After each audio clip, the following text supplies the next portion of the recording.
ये तो जनाब शायरी अहले सुन्नत जनाब मोहतरम तौसीफ रज़ा साहिब क़िबला माशाअल्लाह। इनसे पहले हमारे कारी आबिद रज़ा साहिब क़िबला बहुत अच्छा खिताब कर रहे थे और हज़रात मोहतरम ये इशारे में कह रहे थे कि प्यास महशर में बुझाएंगे मदीने वाले। तड़प के बोले सुभान अल्लाह और मोहब्बत से बोले सुभान अल्लाह। प्यास महशर में बुझाएंगे मदीने वाले, जाम कोसर का पिलाएंगे मदीने वाले, जाम कोसर का पिलाएंगे मदीने वाले।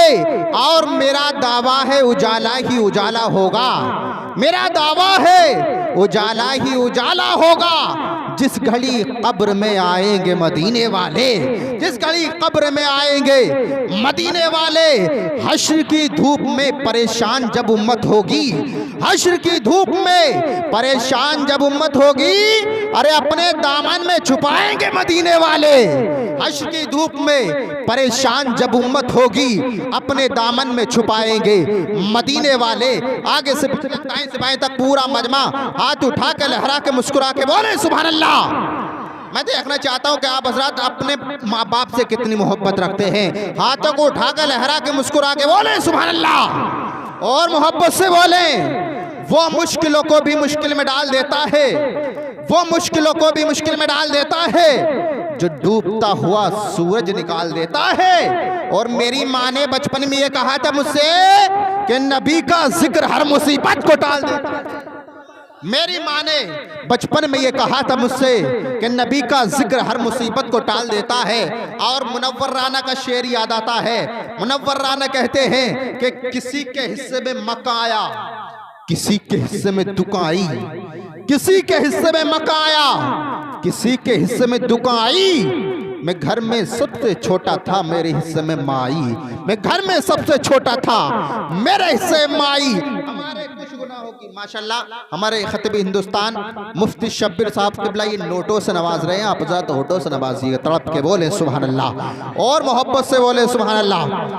हज़रात मोहतरम दरूद पाक पढ़ें, अल्लाहुम्मा सल्ली अला सय्यदिना व शफीना व नबीना मौलाना मुहम्मद मुबारक वसल्लिम सल्लु अलैहि सलातु व सलाम अलैका या रसूलल्लाह या हबीबल्लाह सल्लल्लाहु तआला अलैहि वसल्लम। हमारे कुछ गुनाहों की सजा भी साथ चलती है, हम तन्हा नहीं चलते बला भी साथ चलती है। अभी जिंदा है माँ मेरी, मुझे कुछ भी नहीं होगा, अभी जिंदा है माँ मेरी, मुझे कुछ भी नहीं होगा। मैं घर से जब भी निकलता हूँ दुआ भी साथ चलती है, दुआ भी साथ चलती है और दरूद पाक के तोहफों से काम लेता है। एक शेर सुनिएगा, वक्त की किल्लत है। अब अभी माशाल्लाह आप हजरत भरपूर खिताब सुनेंगे। तड़प के बोले सुभान अल्लाह और मोहब्बत से बोले सुभान अल्लाह। दरूद पाक के तोहफों से काम लेता है, दरूद पाक के तोहफों से काम लेता है। खुदा जब अपने मोहम्मद का नाम लेता है, दरूद पाक के तोहफों से काम लेता है। खुदा जब अपने मोहम्मद का नाम लेता है, पढ़ो दुरूद गुनाहों को बख्शवा डालो, पढ़ो दुरूद गुनाहों को बख्शवा डालो। ये वो नाम है जो गिरतों को थाम लेता है, ये वो नाम है जो गिरतों को थाम लेता है। हज़रात मोहतरम अब मैं आपके सामने ऐसे खतीब को पेश कर रहा हूँ जो बेहतरीन अंदाज में खिताब किया करते हैं। हजरत जहाँ एक बार चले जाते हैं लोग इनको बार बार वहाँ बुलाया करते हैं। हज़रात मोहतरम मैं तो बस इतना ही कहूँगा कि तशरीफ़ ला रहे हैं उम्दतुल मुहक्किकीन रईसुल मुतकल्लिमीन खतीबुल बराहीन सुल्तानुल वाइज़ीन आशिक निज़ामुद्दीन खतीब निशान यानी हज़रत अल्लामा मौलाना मुफ्ती शब्बीर साहिब क़िबला को पेश कर रहा हूँ। आगे से पीछे तक दाएं से बाएं तक पूरा मजमा हाथ उठा कर मुस्कुरा के बोले नारे तकबीर। भाई अल्लाह ने हाथ दिए, हाथ सलामत है तो हाथों को उठा कर लहरा के मुस्कुरा के बोले नारे तकबीर, नारे रिसालत, नारे हैदरी, नारे गौसियत, मसलके आला हजरत, फैज़ाने आला हजरत, उलमाए अहले सुन्नत मुफ्ती शब्बीर साहब क़िबला, नारे तकबीर, नारे रिसालत। जुल्फ़िकार रज़ा एक शेर के साथ बुलाता है, अच्छे बुरे की तुमको खबर दे के जाएंगे, चेहरों पे पड़ने वाली नजर दे के जाएंगे। यारो ये इस जमाने के वसन तराश हैं, पत्थर को बोलने का हुनर दे के जाएंगे। हजरत मूसा अलैहिस्सलाम के जमाने में एक गुनाहगार था, लंबा गुनाहगार। कितना गुनाहगार? 100 साल का गुनाहगार। 100 साल बहुत होते हैं। 100 साल का गुनाहगार था। जिनाकारी, शराबनोशी, बदकारी, बेहयाई, दुनिया की खराबियां उसके अंदर थी। कोई गुनाह ऐसा उसकी नजर में न था जो उसके जहन में आया और उसने न किया हो। 100 साल का गुनाहगार, इतना बड़ा गुनाहगार कि उस जमाने के लोग भी उसको ये समझते थे कि इसको जमीन भी कबूल न करेगी। जब वो मर गया, मरने के बाद में लोगों ने उसको दफन नहीं किया, कूड़ा घर पे फेंक दिया। जहां देहात में कहते ना घूरे घूरे, घोड़ों पे फेंक दिया उसको, उसकी लाश को डाल दिया ऐसे ही। उस जमाने के नबी हजरत मूसा अलैहिस्सलाम पर वही आई, इरशादे रब्बानी हुआ, ए मूसा, हमारे फला बंदे की लाश को उसके घर वालों ने बगैर दफनाए कूड़ा घर पर फेंक दिया है, जाओ उसकी लाश को उठाओ। सुभान अल्लाह। फर्क महसूस कीजिए, 100 साल का गुनाहगार है, इंसानियत भी मुतनफ्फिर है उससे, मगर वक्त के नबी को वही आ रही है, ए मूसा जाओ उसकी लाश को उठा लो, और उठाने के बाद में अदब और एहतराम से उसको गुस्ल दो, गुस्ल देने के बाद में उसको कफन पहनाओ, और कफन के बाद में उसको नमाजे जनाजा पढ़कर दफन कर दो एहतराम के साथ। सुभान अल्लाह। हजरत मूसा हैरान थे, इतना बड़ा गुनाहगार, इतना बड़ा सियाकार और बदकार, मगर वक्त के मुझे वही आ रही है। हजरत मूसा से फरमाया गया जल्दी करो। मूसा अलैहिस्सलातु वस्सलाम ने उसको उठवाया, गुस्ल उसको कराया, कफन पहनाया, नमाजे जनाजा पढ़ाई, एहतराम से दफन कर दिया। हजरत मूसा सजदरो हैरान थे, आखिर इतना बड़ा गुनाहगार और रब की बारगाह में ये मकबूलियत। हजरात सुनिए, न सूरत देखी जाती है, न सीरत देखी जाती है, यहां तो मांगने वालों की नीयत देखी जाती है।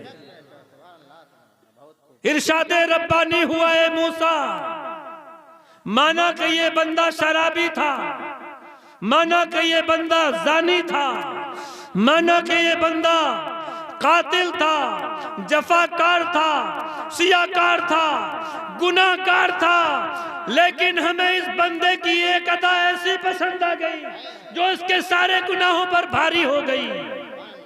ऐ मौला, वो क्या इसकी अदा थी? फरमाया परवरदिगार ने, मूसा, एक बार ये बंदा तौरात पढ़ रहा था, तौरात जो इब्रानी जबान में है, कुरान अरबी जबान में है, तौरात इब्रानी जबान में है, तौरात पढ़ रहा था। तौरात पढ़ते पढ़ते इसके सामने हमारे आखिरी पैगंबर का नाम आ गया। सुभान अल्लाह। आखिरी पैगंबर का नाम आ गया। क्या नाम था? मोहम्मद नहीं लिखा था उसमें, इब्रानी जबान में लिखा था मुनहमानिन। तफसीर रुहुल बयान में मुनहमानिन, इब्रानी जबान में मुनहमानिन, जिसका तर्जमा अरबी में मोहम्मद होता है। जब नामे मोहम्मद मुनहमानिन इसके सामने आया तो इसने फर्ते मोहब्बत से और खुशी के साथ, अकीदत के साथ इसने हमारे महबूब के नाम को चूम लिया था। सुभान अल्लाह। हमें वो अदा इतनी पसंद आ गई कि हमने इसके सारे गुनाहों पर कलम चला दिया। इसलिए मूसा, इस बंदे के दर्जे हमने बुलंद फरमा दिए। खुदा ने नामे मोहम्मद में दे दिया सब कुछ, करीम का है करम बेहिसाब, क्या कहना। हजरात, बात वही है, आज लिबरल मुसलमान है दुनिया में, लिबरल इस्लाम रह गया दुनिया में। डॉक्टर इकबाल ने कहा ना, वज़ा में तुम हो नसारा तो तमद्दुन में हुनूद, ये मुसलमान है जिन्हें देख के शर्माए हूं। अगर इस्लाम का रंग हम पर ना चढ़े, इस्लाम का रंग अगर हम पर ना चढ़े तो हम काहे के मुसलमान हैं। दोस्तों बताओ, दिल से अगर इंसान, एक रिवायत में आपको ऐसे सुनाने जा रहा हूं, गौर से सुने। एक वाकया ऐसा भी गुजरा है तारीख इस्लाम में। हम नमाजें पढ़ पढ़ कर अल्लाह से अपनी गलतियों की माफी कराते हैं। नमाजें पढ़ते हैं किस लिए? कि अल्लाह राजी हो जाए, हमारी दुआ कबूल कर ले। इसलिए तो नवाफिल पढ़ते, शुक्राने के नफल पढ़ते हैं। ये और बात है कि इसे हमने रस्म बना लिया। जैसे मिसाल के तौर पर दूल्हा की बारात जा रही है, सेहरा बांध लिया उसने, टाई लगा ली उसने जो हराम है, अशद हराम लिखा मुफ्ती आजम हिंद ने, टाई लगा ली अशद हराम है मुसलमान का बच्चा सुन्नत रसूल अदा करने जा रहा मगर टाई लगाए हुए। अब रस्म क्या रह गई? भाई 2 रकात नमाज नफल शुक्राने के जरूर पढ़ने, मस्जिद में जरूर जाना है। ये रस्म है, रस्म।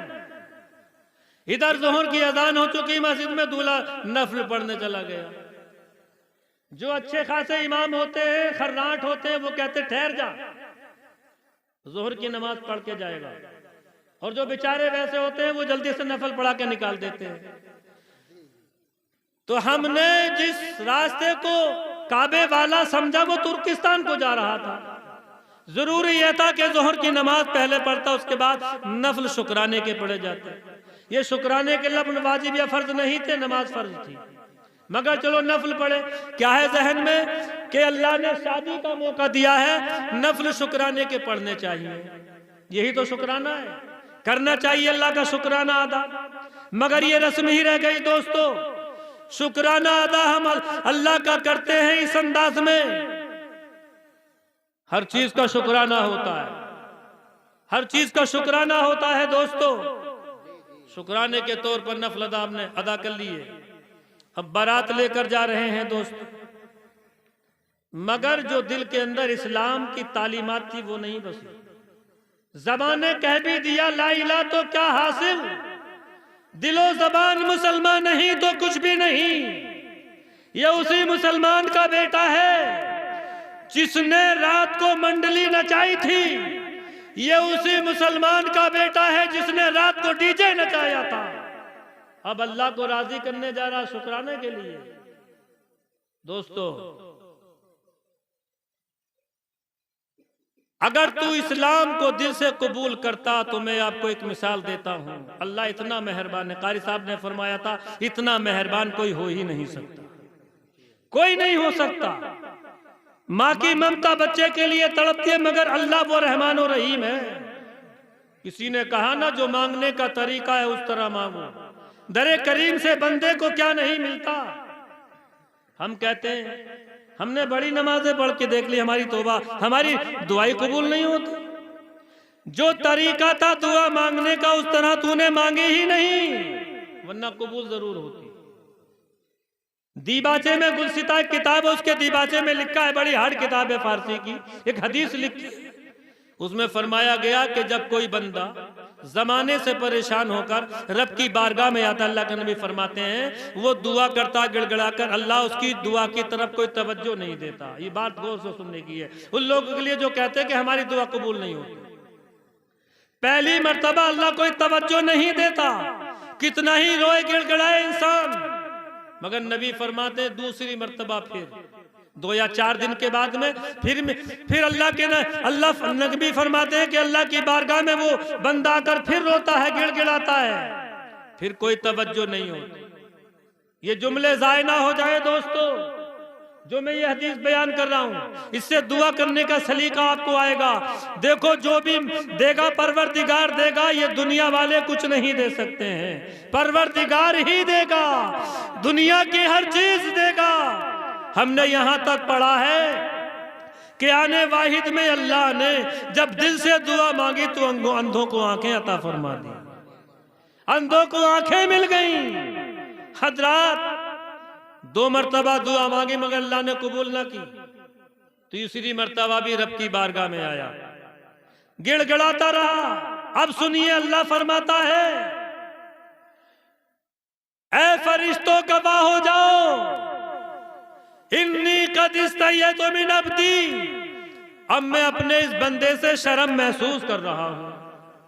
पहली बार मुझे पुकारा तब भी मैंने कोई तवज्जो न दी, दूसरी मर्तबा पुकारा कोई तवज्जो न दी, अब तीसरी मर्तबा भी मुझी को पुकार रहा है।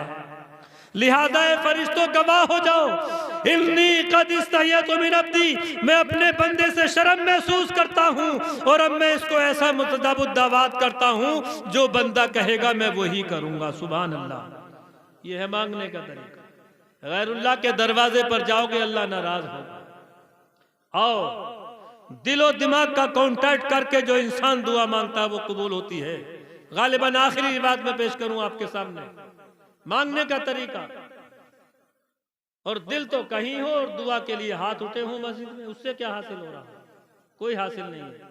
फारूक आजम के जमाने की बात है, एक शराबी रास्ते में शराब की बोतल लिए जा रहा था, मैखाने से आ रहा था, पूरी शराब की लंबी बोतल थी हाथ में, और जितनी पी चुका, जितनी पी जानी थी पी ली उसने पूरा फुलता अंदर से, और शराब की बोतल हाथ में लेते हुए झूमते हुए लड़खड़ाते हुए मदीने की गलियों से गुजर रहा था। सामने से फारूक आजम तलवार लेकर आ रहे थे, और फारूक आजम का जलाल बड़ा मशहूर जलाल है। फारूक आजम वो जलाली सहाबी गुजरे हैं कि अरब की औरतें भी जब अपने बच्चों को लोरियां देती थी तो कहती थी बेटा चुप जा, उमर आ रहे हैं, डराती थी बच्चों को उमर के नाम से। उमर फारूक आजम का आमना सामना हो गया, इधर से शराबी उधर से फारूक आजम, और जब उसकी नजर फारूक आजम पर पड़ी घबरा गया, क्योंकि जान पर बनाई। अब चलते ही चलते, ना तो कहीं भागने का मौका, चलते चलते अब उसने अपने दिलो दिमाग से रब की बारगाह से कांटेक्ट किया। इतना वक्त नहीं है जो वो मस्जिद में जाकर नमाज पढ़ ले। देखिए शराब की हालत में, जबकि मसला यह है कि शराबी जब शराब पीता है, जब तक नशे में रहता है, उसका ईमान उससे रुखसत हो जाता है, जब तक वो मोमिन नहीं रहता। एक जानी जिना करने वाला जब तक जिना करता है उसका ईमान उससे रुखसत हो जाता है। यानी नशे वाला या जानी अगर इस हालत में मर जाए तो दुनिया से बेईमान जाएगा। मगर लगन की बात सुनिए, शराबी है, नशे में है, मगर जहां जान पर आती है नशा भी खत्म हो जाता है। दिलो दिमाग का काउंटर क्या, ए अल्लाह आज तू अगर उमर से बचा ले तो मैं वादा करता हूं तेरी बारगाह में सच्ची तौबा कर रहा हूं, आज के बाद मैं कभी शराब को मुंह नहीं लगाऊंगा, मैं कभी शराब नहीं पीऊंगा। ए अल्लाह आज मेरी तौबा कबूल कर ले, बस उमर की तलवार से बचा ले। ये उसने गिड़गिड़ा कर दुआ की। ये था मांगने का तरीका परवरदिगार आलम से। चलते चलते चलता भी रहा, दुआ भी करता रहा, और उसने अपनी शराब की बोतल को या तो बगल में ले लिया, फिर चादर में ले लिया। दोहरी बात है, या तो वो चादर ओढ़े था, चादर में छुपा लिया, चादर में भी बगल की तरफ आती है, और अगर चादर नहीं तो बगल में छुपा लिया, और कहता चला जा रहा परवरदिगार आज बचा ले उमर की तलवार से, अब कभी भी शराब को हाथ नहीं लगाऊंगा। बस आमना सामना हो गया। फारूक आजम ने कहा क्या है तेरी बगल में, दिखा। लरजते कांपते हाथों से बोतल बगल से निकाली, और मुंह से ये निकला कि इसमें दूध है। सुभान अल्लाह, हजरत अल्लाह ने कहलवा दिया। और जैसे ही उस बोतल को निकाला और दूध उसके मुंह से निकला, वो उसमें शराब नहीं बल्कि दूध भरा हुआ था। ये है असली दुआ मांगने का, गिड़गिड़ाने का, रो रो कर अल्लाह से मांगने का तरीका ये है। अगर हमारे आंसू कभी खशियत इलाही से नहीं टपके, अगर हम खौफे खुदा से न रोए, तो हम अपने ईमान को तलाश करें। हमारा ईमान कहीं न कहीं कुफ्र व ज़लालत की घंघोर घटाओं में हिचकोले खा रहा है। दोस्तों, अपने भाइयों की बुराइयों को देखकर अगर हमारा दिल ना रोए तो समझ लो ईमान में खोट है, और बुराई को बुराई जान रहे हैं हम तो समझ लो ईमान में रोशनी आ रही है। आखिरी बात, लोग कहते हैं यार मौलाना साहब की क्यों बुराई करते हैं, अच्छी बातों क्यों बुराई करते हैं। कोई क्या, तुम्हें क्या मतलब पड़ा इन बातों से, तुम्हें क्या लेने देना इन बातों से। दोस्तों याद रखो, पिछले अंबिया किराम में से एक नबी की रिवायत है, नाम मेरे जहन से उतर रहा है, उनके अल्लाह ने उनको वही भेजी और फरमाया कि मैं तुम्हारे कौम के 1 लाख लोगों को हलाक करने वाला हूं। कितने लोगों को? 1 लाख लोगों को हलाक करने वाला हूं। अल्लाह ने वही भेजी उस नबी पर। उन्होंने कहा परवरदिगार 40,000 का तो समझ में आता है कि हलाक वो होने चाहिए, इसलिए कि वो बुरे लोग हैं, बुराइयों से नहीं बचते, लेकिन 60,000 का समझ में नहीं आ रहा कि 60,000 तो नेक लोग हैं। यहां फैसला करें। 60,000 का समझ में नहीं है तो वो तो नेक लोग हैं, वो अच्छे लोग हैं। अल्लाह ने फरमाया अच्छे तो हैं लेकिन उन बुरों की बुराई को वो बुरा नहीं जानते, उन्हीं में रहते हैं। गौर कीजिए, अच्छे जरूर हैं, खुद अच्छाई करते हैं मगर अपने पड़ोसी को बुराई से नहीं रोकते, अपने घर वालों को नहीं रोकते। वो अच्छे हैं मगर बुरों की बुराई पर राजी हैं, इसलिए उन बुरों की वजह से वो अच्छे भी जा रहे हैं। यानी समझो चूहे की दोस्ती में मेंढक भी जा रहा है, चूहे की दोस्ती में मेंढक भी जा रहा है। वो तो मिसाल आपने बारहा कारी हनीफ बयान किया करते थे। आपके गांव में भी मेरे साथ उनका एक जलसा हुआ है, हजरात बल्कि 1 या 2 जलसे हुए हैं। उस चौक के अंदर वो एक मिसाल बयान करते थे कि चूहे ने मेंढक से दोस्ती कर ली और मेंढक चूहे की गहरी दोस्ती थी और मेंढक ने कहा चूहे से कि यार दिल नहीं लगता, टांग में टांग बांध लो। दोनों ने टांग में टांग बांध ली। एक दिन चील आई और चूहे को उठाकर ले गई तो उस चूहे के साथ साथ वो मेंढक भी लटका जा रहा था, चूहे की दोस्ती में मेंढक भी जा रहा था। इसलिए अच्छे लोगों को एहकाक हक करना जरूरी है, बुराई को बुराई जानना जरूरी है। अजीजाने मोहतरम, खैरियत चाहते हो तो इबरत हासिल करो, नेक बन जाओ। ये दुनिया चंद रोजा है, ये दुनिया चंद रोजा है, यहाँ किसी को हमेशा नहीं रहना है। वो तो कहिए कि बस खैरियत हो गई, आ गया दामने मुस्तफा हाथ में, बेड़ा तुम्हारा डूब तो जाता मगर रऊफ उनका करम था हाथ में लंगर लिए हुए। मौला तबारक व तआला से दुआ है, मौला हमने जो कुछ भी कहा है इसको अपनी बारगाह में कबूल फरमा और कोई गलती उसे माफ फरमा दे, और जिस मकसद खैर के लिए महफिल मुनक़्क़िद की है मौला इसमें खैर व बरकत फरमा। आमीन व आखिर दावाना अनिल हम्दुलिल्लाहि रब्बिल आलमीन। अस्सलामु अलैकुम।